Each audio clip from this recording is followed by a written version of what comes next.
What determines the down payment you'll make when you're purchasing a home? There's several different factors.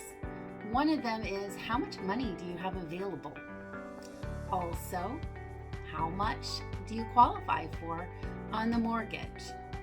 And what type of loan program are you utilizing to purchase your home?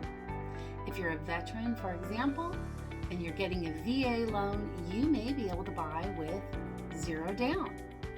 Or if you're getting an FHA loan, 3.5% down, though you can put more down. Putting more down will help to reduce your monthly payment.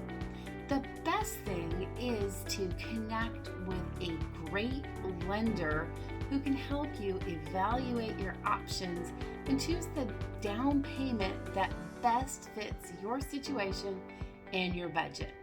Need a great referral? Let us know. I'm Shannon with the Shannon Jones Team at Keller Williams Realty in Long Beach, California.